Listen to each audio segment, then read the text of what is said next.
Ẹ káàsán everybody. Ẹ kú bí ojú ọjọ́ ṣe rí. Ẹ dẹ̀ kú gbogbo everything tó ń ṣẹlẹ̀ nípa coronavirus. Àìsàn ní wọlé wa o, kò ní wọlé wa tọmọtọmọ tọkọtọkọ tẹbí tará. Àní rògbò àìsàn ó kéré tóbi, àní rí lórúkọ Jésù. Ọlọ́run ààbò á dáàbò wa, á dẹ̀ dárí gbogbo ìṣẹ́jú wa lórúkọ Jésù. Ẹ tún káàbọ̀ sí another program of mine. Ọ̀rọ̀ tí mo fẹ́ sọ lénìí, ayé wà lórí topic ọmọ náà ni. Advice náà ayé máa advice ara wa nípa ọmọ.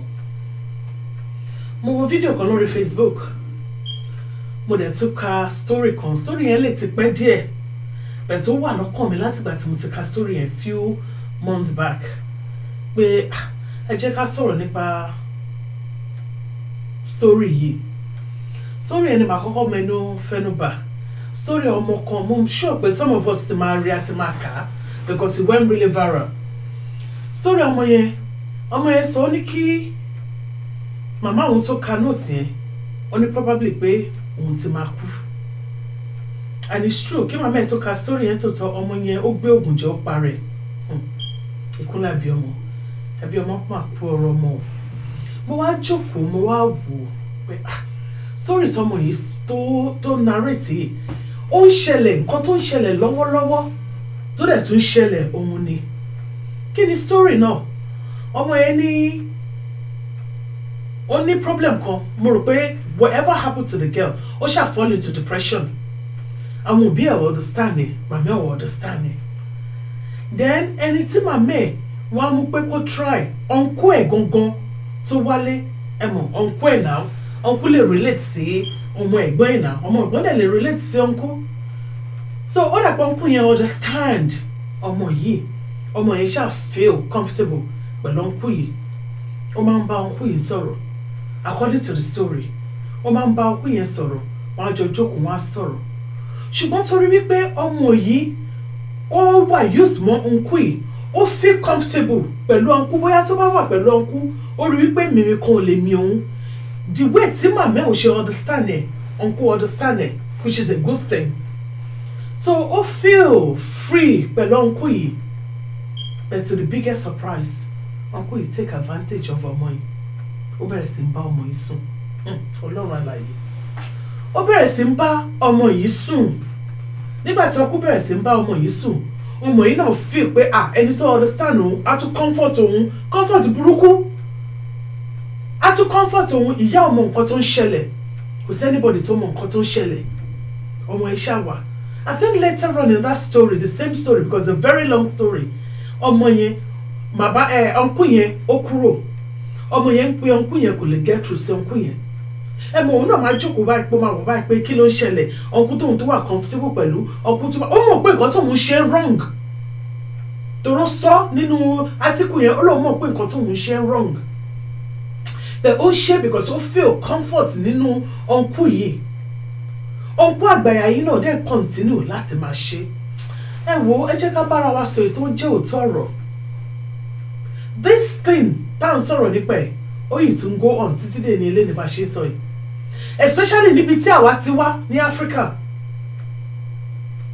Ó ń ṣẹlẹ̀ lọ́wọ́lọ́wọ́, ó dẹ̀ tún máa ṣẹlẹ̀. Mi ò sọ wípé tí family member yín bá wá sílé àbí tí àwọn kò bá wá sílé, èmi ní policy kan náà. Tí àwọn family member àbí tó bá ṣàtijọ́ ọkùnrin, kó jẹ́ ọmọ ìyá mi, kó jẹ́ ọmọ bàbá mi, kó jẹ́ ẹ̀gbọ́n, kó jẹ́ bàbá mi, tó bá ti jẹ́ ọkùnrin tó wá sínú ilé mi, tí àwọn ọmọbìnrin mi tán bá ti kí ẹ lásán báyìí, good afternoon uncle, good afternoon sir, àbí good morning ni, wọ́n jápa nìyẹn, wọ́n máa kúrò níbẹ̀ ni immediately. Tó bá ní nǹkan tó fẹ́ sọ fún wọn, wọ́n wá sẹ́gbẹ̀ẹ́, wọ́n á dúró. But as uncle àbí brother àbí ní any reason láti gbé ọmọbìnrin mi pé kó jókòó sí ẹsẹ̀ kámárì sábàdà. Kò possible pé kí ọmọ mi kó jókòó sí ẹsẹ̀ ọkùnrin kan, uncle uncle mi ni wọ́n bá mi sọ̀rọ̀. Kò lè ṣẹlẹ̀, kò lè happen. Because most of these people tí à ń finú tọ̀, tí à ń trust, àwọn yẹn gangan ló ń ṣiṣẹ́ ibi yìí. Àwọn yẹn gangan ló ń ṣiṣẹ́ ibi. Yorùbá ní tí kúlé ò bá pa ni, tóde ò lè rí nípa.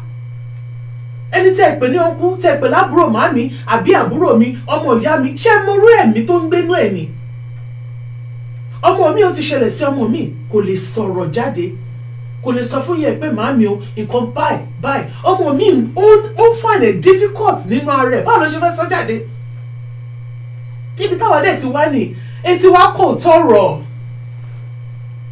Áfíríkà tá ti wá ó kọ òótọ́ ọ̀rọ̀ a fẹ́ gbọ́ a máa instead kí ọmọ yẹn sọ síta ká gbọ́ ká mọ̀ bá ṣe máa ran ọmọ yẹn lọ́wọ́ a fẹ́ pa mọ́ nínú ọmọ yẹn gangan á máa go through àwọn feelings kan tí ò yẹ kó go through at early age ọmọ máa bá ara ẹ̀ jà nínú kí lẹ rò pé ó ń fa depression ó ń bẹ̀rẹ̀ láti bẹ̀ kí nǹkan ṣẹlẹ̀ sọ́mọ because we African parents a fẹ́ kí a fẹ́ sọ di iṣó inú ẹ̀gún àmúmọ́ra ni Ọlọ́run má jẹ́ ká mú nǹkan burúkú mọ́ra Ọlọ́run má jẹ́ ká mú nǹkan burúkú mọ́ra má sọ àbúrò màmí ni báwo ni family ṣe fẹ́ gbọ́ báwo ni àbúrò màmí tó ń ṣe nonsense tí a lè pariwo lé lórí kí ọlọ́pàá mú àbí kí gbé gbogbo ará àdúgbò kí family member kí wọ́n jáde sí kí wọ́n pariwo lé lórí kó má lè bá ṣe sí ọmọ mi àbúrò màmí tá a gbọ́ nǹkan tó ṣe a lè fọwọ́ bò mọ́lẹ̀ àbí àbúrò mi ni àbí ẹ̀gbọ́n mi àbí ọ̀nkú mi a fọwọ́ bò mọ́lẹ̀ ọmọ yẹn jẹ́ victim ó dẹ̀ tún lọ sí orí ànádà ọmọ mi ló gan-an ló fẹ́ ṣe léṣe náà kó tó di pé a dìde a sọ̀rọ̀ síta pé no kíní ìṣe ó ní láti stop àwọn òbí àsìkò ti tó nísìnyí ẹ jẹ́ ká dìde mélòó ni ti bàbá àwọn àyà la máa ṣe 99.9 àwọn àyà la máa ṣe gbogbo aládé gbàdúrà kí iṣẹ́ ọmọ kó jiná fún wa jẹ gbogbo alágbàdúrà àmín Ọlọ́run ló ń ṣọ́ ọmọ Ọlọ́run ló dẹ̀ báyàn tọ́mọ bẹ̀tẹ̀ àwọn kókó wà tí ẹ pa àwọn agan máa wà vigilant pé ẹ jẹ́ kí n fojú báyìí ẹ jẹ́ kí n fojú sílẹ̀ kí n rí kò sí reason tí ọkùnrin kan lè wá sínú ilé mi tó máa fi jókòó sínú yàrá àwọn ọmọ mi ìkẹ́ ẹ̀bẹ̀ ṣe close tó àbí bó ṣe mọ àwọn ọmọ mi tó kò lè possible kó lọ jókòó sínú yàrá àwọn ọmọ mi ò ń bá àwọn ọmọ mi gist kò ṣẹlẹ̀ kò lè happen àwọn ọmọ tó yẹ pé wọ́n lọ sílé ilé ọ̀nkú kan àbúrò màmí ni brọ́dà mi ni mo lọ kí wọn ṣé mo nǹkan tí wọ́n ṣe fún ọmọ mi ò lè délé sọ ọmọ mi tí ò bá lè délé sọ pẹ̀lú bẹ̀rù ṣùgbọ́n á wu ìwà kan àbí méjì tí a fi expect pé káwọn òbí òun tẹ̀ bèrè lọ́wọ́ pé lágbájá kí ló ṣe é tó ń wùwà báyìí bẹ̀tẹ̀ torí pé àwa ìyá gan a ti get carried away a rí ìwà yẹn lórí àwọn ọmọ yìí a rí ọmọ tó bá wùwà tí ò wùwà tó wù rí tó bá wùwà yẹn ó yẹ ká lè question pé lágbájá wá ṣó wà okay ọmọ mi á jáde báyìí nǹkan máa ṣẹlẹ̀ sí tó bá wọnú ilé báyìí ó máa lọ sórí bẹ́ẹ̀ ó máa lọ sínú yàrá ó máa lọ sórí bẹ́ẹ̀ á kájọ sórí bẹ́ẹ̀dì ni adáṣọ borí á wá play music ẹ̀ máa loud ẹ máa wà báyìí pé àwọn ètò ti bẹ̀rẹ̀ no ẹ jẹ́ ká lọ kọ́lẹ̀kùn pé lágbájá are you okay ó lè má fẹ́ sọ̀rọ̀ that particular time bẹ́ẹ̀ àwa ìyá ní tòótọ́ a máa mú feelings àwọn ọmọ wa a máa mú nígbà tí ọmọ yìí wà okay nígbà tí kò sí okay pé nǹkan kan ti ń ṣe ọmọ yìí ẹ jọ̀ọ́ mú bẹ̀ wá mú rọ̀ wá kí Ọlọ́run kó gbà wá ní ọwọ́ ogun àwọn abusers yìí tó ń abuse àwọn ọmọ n ò tiẹ̀ ṣe lórí ọmọbìnrin anymore wọ́n tún lọ sórí ọmọkùnrin kí ló dé ṣógun láyé ni kí ló dé ọmọ ọlọ́mọ tó ẹgbẹ́ wọn ní bright future ẹ̀dẹ̀ ń ba future wọn jẹ́ ọmọ mi dàgbà tó ń kò lè cope ẹ̀rù bíbà ọmọ mi ti gbé jẹ́ ó kàn gbójú sókè pé wò ó mi lè sọ fún màmí mi lè sọ fún popsi mi ọmọ mi ò dẹ̀ lè sọ because wọ́n classify ọmọ yẹn àti wọ́n ní ìwà kan láfíríkà ọmọ tí wọ́n abuse tó yẹ ká bá ẹni tó abuse ọmọ yẹn ká bá wí ọmọ yẹn gọ́gọ́ la tí wọ́n máa pè láṣẹ́wó kí ló dé ọmọ yẹn la máa fi àbọ̀lé lórí onírìnkùnrin ẹ tó bá rìnrìn gbére tó bá rìnrìn rádaràda tó bá ṣe kinní kan ṣọmọ yẹn ló ní problem ni àbí ọ̀nkú tó abuse ọmọ yẹn ọmọ under age àbí ọ̀nkú tó take advantage of ọmọ ọlọ́mọ ṣùgbọ́n ọ̀nà yẹn kò ní problem ẹ wá ní àwọn ọmọ ò bá wa sọ̀rọ̀ ẹni ẹlòmíì lè sọ wípé òun ò mọ ọmọ òun àbí ìwà tọmọ òun máa wù ẹ jọ̀ọ́ èmi náà tí mo jókòó sí kò sí anybody tó perfect à ń kọ́ra wa ni ẹ jọ̀ọ́ mo fi Ọlọ́run bá mo fi bẹ̀ gbogbo wa ẹ jẹ́ ká try ṣe ráwọn abuser tó ń wà ní gbòòrò yìí tó ń wà nínú ẹbí ẹ jẹ́ ká try ká keep àwọn ọmọ wa sí ọ̀dọ̀ wa o lè rán ọmọ mi iṣẹ́ yes o lè ránṣẹ́ tó bá deliver iṣẹ́ fún ẹ tó kó padà wálé mi kan tí máa jẹ́ ọmọ mi gan ní warning. ìyàwó tó o níyàwó lé olófẹ́ kọ́mọ mi wá lọ weekend jọ́ torí ọlọ for what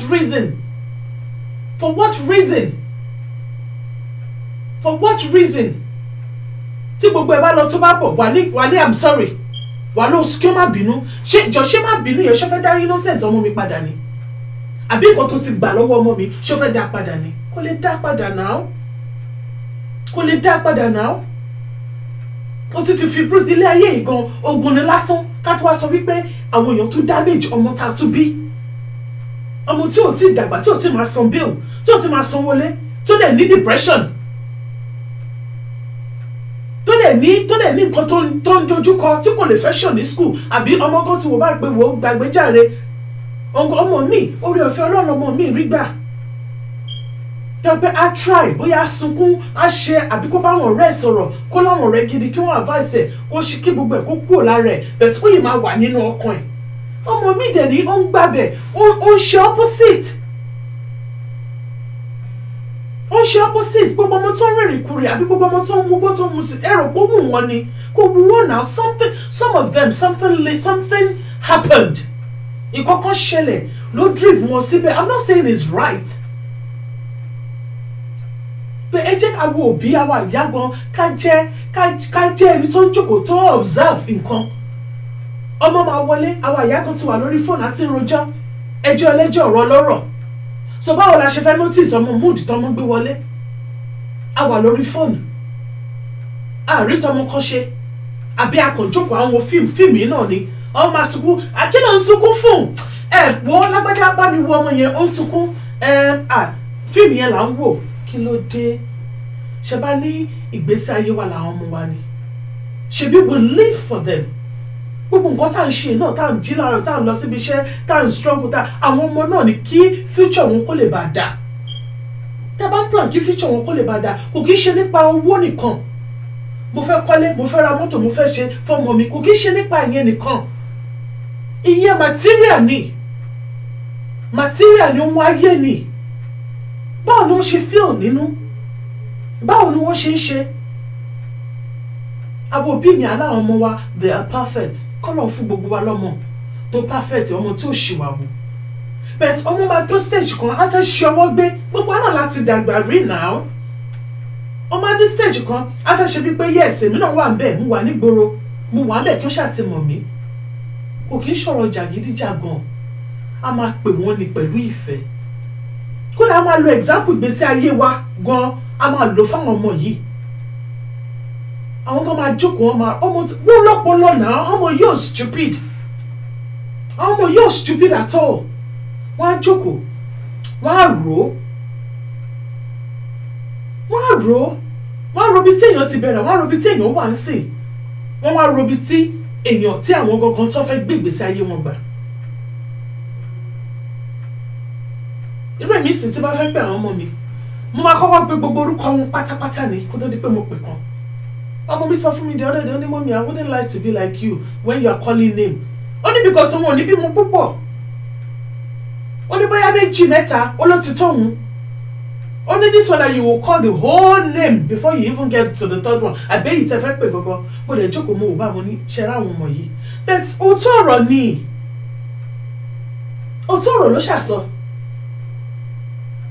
èmi rò pé it's time now ká jókòó ká wò pé kíní ṣe rí gbogbo àwọn abuser yìí náà wọ́n ti rí wípé àwọn ọmọ yìí innocent wọ́n ń gba innocent àwọn ọmọ ọlọ́mọ ni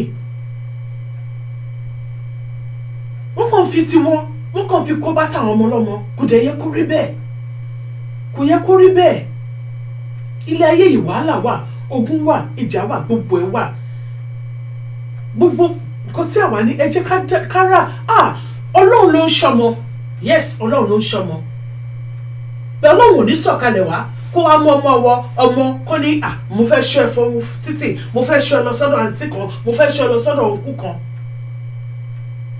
Ẹ jọ̀ọ́ ká dẹ̀ tún ṣọ́ra fún àwọn àǹtí kan wà tẹ́ pé tó bá ti rí tọmọ tí ń dàgbà báyìí wọ́n ṣe fẹ́ bà ayé ọmọ yẹn jẹ́ ni wọ́n wá.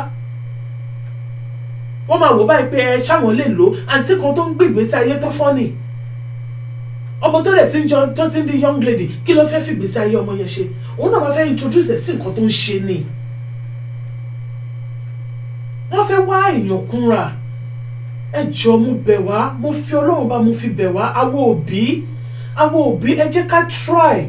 Kò sẹ́ni tó perfect, kò dẹ̀ sẹ́ni tó mọ mọ́tò, kò dẹ̀ sẹ́ni tó mọ̀ ṣe, ṣùgbọ́n Ọlọ́run yìí náà ni kò dẹ̀ ní gbà lọ́wọ́ wa, kò ní gbà o, because a ní jẹ̀bi kò ní dé ìtànsí ká máa sọ wípé kẹ́ni ọmọ kan máa sọ pé ẹ̀yà mi gbà tó yẹ kó rí gbà kò rí mo kọ́ ní black and white gan kò rí. Ẹ jọ̀ọ́ nítorí Ọlọ́run, ẹ jọ̀ọ́ ẹ̀bẹ̀ ni mo bẹ̀, ẹ jọ̀ọ́ please. The other one tí mo fẹ́ sọ̀rọ̀ nípa ni mo rí fídíò kan àwọn ọmọ kékeré méjì kan lórí Facebook. Mo rí àwọn ọmọ yìí ìkúnlẹ̀ abiyamọ, ọmọ méjì kékeré báyìí lórí Facebook tí àwọn àgbà ìyà, àwọn òkú àgbà ìyà tó lè fún àwọn ọmọ yẹn ní àwọn wọn kí ní àgbo tó máa ń wà nínú ògò kékèké tí ògógóró wà nínú ẹ̀ tó lè fún àwọn ọmọ yẹn. Ó dàpọ̀ ọmọ 3 àbí 2 ni wọ́n tó lè fún àwọn ọmọ yẹn táwọn ọmọ yẹn dẹ̀ mú àwọn ọmọ yẹn dẹ̀ yó. They were drunk. Àwọn àgbàlagbà àwọn àgbàyà yìí wọ́n dẹ̀ wọ́n ṣe fídíò àwọn ọmọ yìí. Kí ló dé tó bá jẹ́ àbúrò ẹ̀ àbí tó bá jẹ́ ọmọ bíbí inú yín ṣẹ́yìn lè ṣe bẹ́ẹ̀? Ìkà ò lè ṣe tiẹ̀ bẹ́ẹ̀, ṣé lè ṣe bẹ́ẹ̀? Àwọn ọmọ yẹn fún wọn mú tán, àwọn ọmọ yẹn wọ́n ń ṣe rádà. Ọlọ́run Olódùmarè kábíyèsí. Àwọn ọmọ yẹn wọ́n ń ṣubú lulẹ̀, ẹ wá ń rẹ́rìn. Kí ló ń pa yín lẹ́rìn? Kí ló fọ́nì? Ṣó fọ́nì? Kò fọ́nì náà. Àwọn ọmọ yẹn ò lè ju bóyá 7 under 10 years old làwọn ọmọ yẹn wà. Under 10 years old. Mi ò rò pé àwọn ọmọ yẹn wọ́n gbọ́rùn 8 years old kan. Under 10 years làwọn ọmọ yẹn máa wà. Ẹ tún ní kíkan ní wọn kó tún ṣòdì ọ̀dà mú bí wọ́n ṣe ń mú. Ẹ jẹ́ ká bẹ̀rù Ọlọ́run. Ẹ má ká bà àwọn ọmọ láyé jẹ́. Ẹ jẹ́ ká bẹ̀rù Ọlọ́run. Tí ẹ bá tẹ̀ bá àwọn ọmọ ìtò ń ṣerú nǹkan bẹ́ẹ̀ ṣe bẹ́ẹ̀ yẹn ń kú yìí náà ló yẹ kẹ́ ẹ sọ fún àwọn ọmọ yìí pé kẹ́ ẹ̀ ná délé ìyá ẹ̀.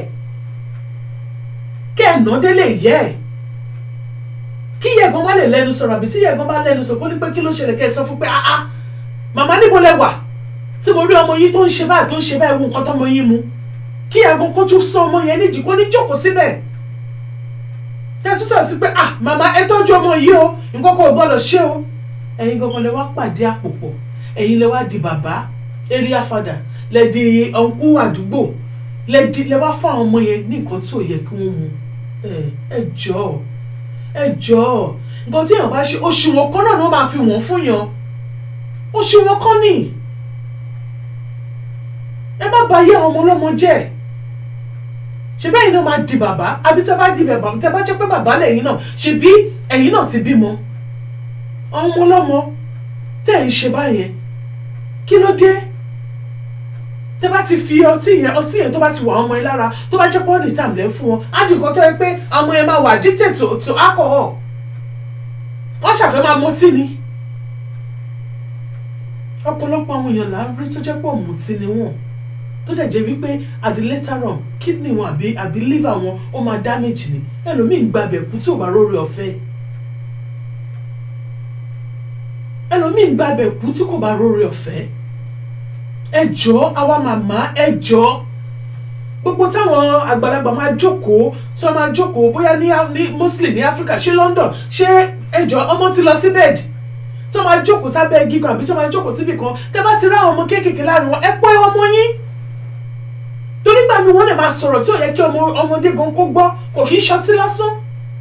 Wọ́n lè máa sọ àwọn ọ̀rọ̀ kan tí ó yẹ pé kò yẹ kí àwọn ọmọ yẹn kí wọ́n fi etí sí ọ̀rọ̀ bẹ́ẹ̀. Àbí kí wọ́n máa wo àwọn ìwà kan tí ó yẹ pé kò yẹ kí àwọn ọmọ yẹn kí wọ́n wà ní that place at that particular time láti gbọ́ ọ̀rọ̀ àbí láti wo nǹkan tó ń ṣe àbí kí wọ́n fún wọn ní ìmúkúmu tí wọ́n mu. Ẹ pe àwọn ọmọ yín because nínú fídíò yẹn ilẹ̀ ti ṣú. It wasn't broad light, ilẹ̀ ti ṣú nínú fídíò yẹn. Ìwọ ìyá tó bá ti jókòó, especially Nigeria tó bá tẹ̀ ti sínú, everybody ó máa look 7 o'clock ní Nigeria tó bá sínú máa dàbí 12 o'clock lóru ni. Everywhere máa pa lọ́lọ́lọ́ ni. Ẹbí ìṣọ̀pẹ wà nínú ilé, àwọn ọmọ yín wà nínú ilé pẹ̀lú yín. Ànífàbẹ́jọ́ náà, oṣù 9, ọdún 3. No be joke o, kò kí ṣeré. Ṣeré kọ́. Kọ́lọ́n kó jọ nínú àánú ẹ̀ kó bá wa tọ́jú àwọn ọmọ yìí kí ó dirú kí ó dìgbà. Gbogbo náà là ń gbàdúrà pé Ọlọ́run jẹ́ káwọn ọmọ mi dàgbà kí ó dògbò, Olúwa kí jẹ́ kí n jẹun nínú kí n jẹun ọmọ. A máa jẹun ọmọ gàrá nìyẹn, ó ti di dandan a máa jẹun ọmọ. Ẹ jẹ́ káwa náà ká ṣe ojú inú wa sí yìí. Àwọn kàdé ṣe náà ká tó wà extra vigilant pé ká tó máa ṣe. Tó bá rọ́mọ lágbájá tó bá ń ṣe nǹkan tí ò dáa pé ọmọ yìí kí ló ń ṣe bẹ́ẹ̀ kúrò bẹ́ẹ̀. Bá sọ èyí tó jẹ́ òótọ́ ọ̀rọ̀. Bí wà ti yẹ ẹ̀gán tẹ́ ẹ̀ bá sọ̀rọ̀ àbí wà ti bàbá ẹ̀ tó bá sọ̀rọ̀ tó bá jẹ́ pọ́nmọ́ tó lè bá sọ̀rọ̀ ni bá pé ọmọ yẹn bá sọ èyí tó ń jẹ́ òótọ́ ọ̀rọ̀. Bíkọ́ bó bá ṣe tọ́jú ọmọ ọlọ́mọ Ọlọ́run á tọ́jú tiẹ̀ náà. Bíkọ́ gbogbo àwọn ọmọ wa ló máa dàgbà ṣáàmú bí tó máa wà lọ́la ni. Ebi tí mo wà ń bíbà ilé ni ṣé mo mọ̀ pé màá wà ń bíbà ilé ni. Ìwà táwọn òbí mi dẹ̀wù ọmọ mi ń jóore ọ̀fẹ́. Ó ń jóore ọ̀fẹ́ títí dè ní eléni. Tó bá sọ̀rọ̀ tó sọ pé ọmọ yìí kan tó dẹ̀ ń ṣe yìí má bínú ọkọ mi ò mú kan ní kí n pe àkíyèsí ẹsẹ̀ kọ́mọ yẹn tiẹ̀ kó wá sọ tó kó wá bú ẹ wọ́n ṣàfisílẹ̀.